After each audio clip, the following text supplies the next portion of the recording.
सुरेखा अभी भी ठीक नहीं है। वो लोग खबर बाहर नहीं आने दे रहे हैं। दुल्हनपुर के पास जैदीगी नाम के इलाके में एक और माँ और बेटी का।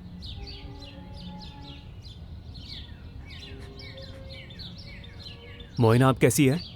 उनमें से कोई भी ठीक नहीं है वरुण जी। अब क्या होगा? यही तो सवाल है कि क्या होगा। तुम ये क्या बोल रहे हो? तुम्हें कुछ समझ में आ रहा है? अगर मेरा बस चले तो मैं उसके पास जाके उसके हाथ पैर तोड़ के रख दूं। उससे क्या फायदा होगा? अरे ये सोच आंख के बदले आंख पूरे देश को एक दिन अंधा बना देगी। हमें एक अलग रास्ता अपनाना होगा। एक बात समझ लो, हम हथियार कभी भी उठा सकते हैं, लेकिन एक बार ऐसा करने के बाद हम पीछे मुड़ के नहीं देख सकते। चल रहने दे, जो दिल में आए वो करो। मास्टर, अब हम और कितना सहन कर पाएंगे? उन लोगों ने तस्करी करके, राजनीति करके लोगों का जीना मुश्किल कर दिया है। अब हमें हर हाल में बगावत करनी ही होगी। बगावत की कई भाषाएं हो सकती है निखिल। एक है हिंसा, जिसमें जानवर यकीन रखते हैं, और दूसरी अहिंसा है। अहिंसा से ही हम सच को समझ सकते हैं, जिस पर इंसान विश्वास करे। हाँ हाँ, जैसे तुम पे पता नहीं लोग कितना यकीन कर रहे हैं। देखो, जिस कोलकाता में तुम पढ़ाते हो ना, ये वैसा नहीं है। ये गांव है। यहाँ अगर कोई कुछ बोलता है ना तो उसका जवाब थप्पड़ से देते हैं। यहाँ प्यार की भाषा कोई नहीं समझता है। थप्पड़ चलते हैं, थप्पड़। क्या हम दूसरों की यकीन के चलते अपनी आस्था और अपने यकीन को भी बदल दें? हिंसा के माध्यम से कोई भी बगावत कर सकता है, लेकिन हम ऐसा क्यों करें? हमें इन हिंसावादियों के खिलाफ खड़े होकर उनकी आंख से आंख मिलानी होगी, और उस तरह की बगावत के लिए हमें एक मंच की जरूरत है। एक ऐसा मंच जिसे हम खुद बनाएंगे। उसका नाम होगा जागृति मंच।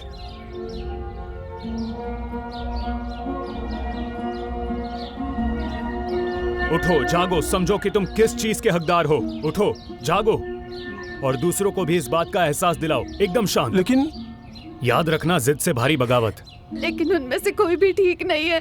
सुरेखा, मोइना। हम में से कोई भी ठीक नहीं है दुर्गा, है ना? लेकिन यह समय आंसू बहाने का नहीं है। यह समय उन आंसुओं को अंगारों में बदलने का है। बगावत की जरूरत है, लड़ने की जरूरत है, लेकिन वो सब हमारे अपने तरीके से होगा। चलो।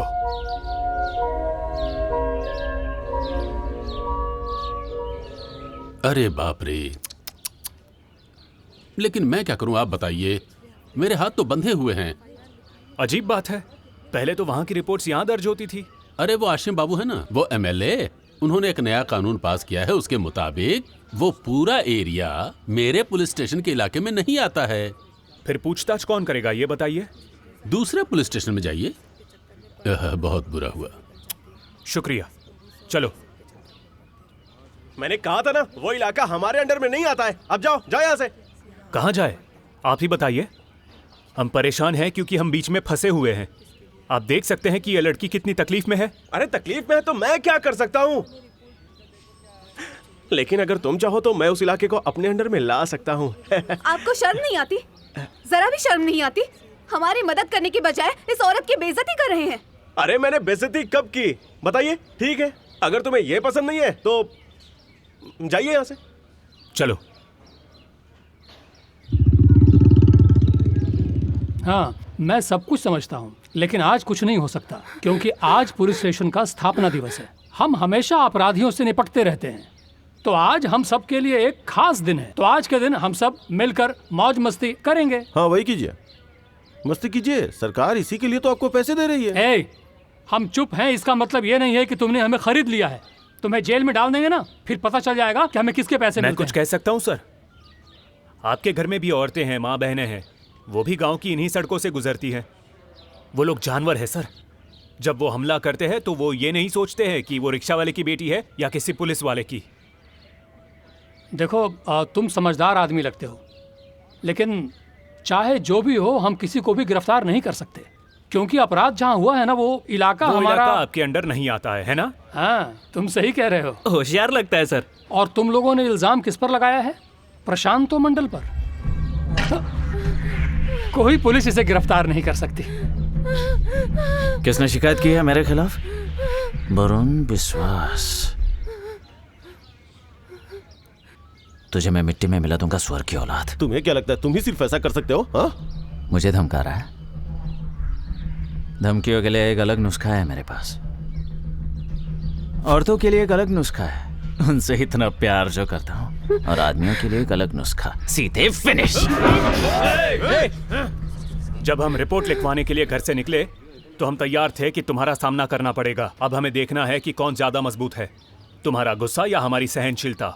तुम्हारी सहनशीलता को तो मैं पल भर में ही चूर कर दूंगा। वरुण जी के सामने जबान संभाल कर बात करो। गुस्सा कर रही है। इन सब के सामने क्यों सिखाना है तुझे? अरे मेरे घर आ जाना, तू जो कहेगी मैं वो एक करूंगा। और शब्द बोला ना तो तुम्हारे मुंह से जबान खींच लूंगी मैं। और तूने एक और शब्द कहा ना तो तेरे कपड़े फाड़ दूंगा। मुझसे जबान लड़ा रही है। दादा प्लीज जाने दीजिए, प्लीज जाने दीजिए, मैं सब संभाल लूंगा। छोड़िए, ये पुलिस स्टेशन है। मैं जानता हूं कि तुम लोग दूसरों पर जोर जबरदस्ती और जुल्म करना ही जानते हो, पर हम ऐसे नहीं हैं। हमें अपने आप पर यकीन है। देखते हैं कौन जीतता है।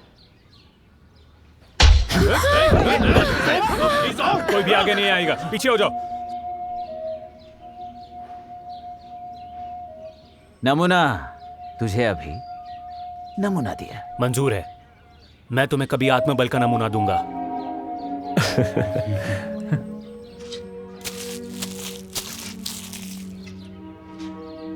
हे चलो।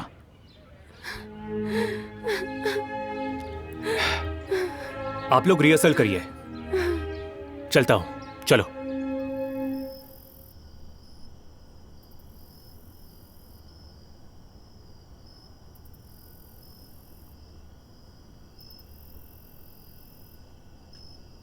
निखिल, कल कॉलेज स्ट्रीट के रास्ते में ये लेटर दे आना, इसे जीपीओ से भेज देना। आपको क्या लगता है मास्टर, इस लेटर से कोई फायदा होगा? आपने पहले भी लेटर भेजे थे ना, आए कोई जवाब? आज नहीं तो कल होगा, कल नहीं तो परसों होगा। अगर हम इस तरह से उम्मीद खो देंगे तो कभी कुछ होगा ही नहीं। कभी कुछ नहीं होगा, मेरी ये बात याद रखना। वो लेटर पढ़ेंगे और फाड़ के फेंक देंगे। इससे अच्छा है कि हम खुद उन राक्षसों को तबाह कर दें। और इससे क्या फायदा होगा हमें दादा? गुस्सा करने से समस्या का हल नहीं निकलता। दादा की तरह मैं भी आपके तरीकों से सहमत नहीं हूँ मास्टर। आपने उसका थप्पड़ सहा तो कल आप उसके घूंसे भी सह लेंगे। वो मारपीट पे उतर आया है, आप बस सहते रहेंगे। सह लेगा? ऐसा कब तक चलेगा वरुण जी? हम कभी भी इस परेशानी से बाहर आएंगे कि नहीं? नहीं दुर्गा, मास्टर बिल्कुल सही कह रहे हैं। रोशनी अंधेरे को चीर के निकलती है। इस गांव का अंधेरा एक दिन जरूर दूर होगा। एक मिनट, क्या कहा तुमने? रोशनी अंधेरे को चीरती है? क्या ये बात सच नहीं है? बिल्कुल यही सच है, यही सच है। और अब यही रोशनी हमारा हथियार होगी। मैं अभी आता हूँ, कल मंदिर में मिलते। निखिल, लेटर डाल के आना। अरे हाँ, पर जाओ छोड़ो।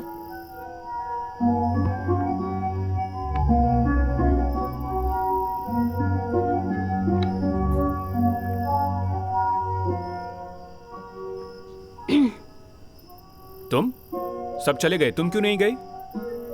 चली जाऊंगी। एक और लेटर? किंचुक ने कहा, तुमने सुना नहीं? रोशनी अंधेरे को चीरती है। अब हम इसी का इस्तेमाल करेंगे। लेकिन हमें पहले उन्हें सजा दिलवाने के बारे में सोचना चाहिए वरुण जी। क्या उसके लिए अभी हमें रोशनी लाने की जरूरत है? बिल्कुल जरूरत है। एक बात हमेशा याद रखना, a pen is always mightier than the sword. जहाँ कुछ भी काम नहीं करता वहाँ कलम काम करती है। इसके बारे में सोचो। हम जहाँ जहाँ भी अपनी परेशानी लेकर गए, किसी ने भी हमारा साथ नहीं दिया, बस चुपचाप बैठे रहे। अगर हमारे गांव में रोशनी आ जाए तो लोग फिर सोचने लगेंगे, वो हमारी बातों को समझने लगेंगे। तुम समझ रही हो मैं क्या कहना चाहता हूं? सुनो और मेरी बात समझो। सिर्फ हमारे सोचने से कुछ नहीं होगा, हमारे गांव वालों को भी सोचना होगा। अगर यहां रोशनी आएगी तो लोगों को हिम्मत मिलेगी। रोशनी बगावत की ओर हमारा पहला कदम होगी। जब बिजली आएगी तो लोगों को पता चल जाएगा कि थोड़ी कोशिश करने से भी चमत्कार हो सकते हैं। और इसके लिए मंत्री की जरूरत नहीं है, इसके लिए बस एक इंसान को सच्चाई से कोशिश करनी चाहिए। लेकिन मुझे आपकी फिक्र होती है वरुण जी। कैसी फिक्र? वो लोग अच्छे नहीं है, वो आपको चोट पहुंचा सकते हैं। कोई बड़ा काम कर रहे हैं तो फिजूल की चिंता नहीं करते। मुझे खुद की कोई चिंता नहीं है। लेकिन मुझे होती है। चिंता मत करो, बस मेरा साथ दो, उतना काफी है।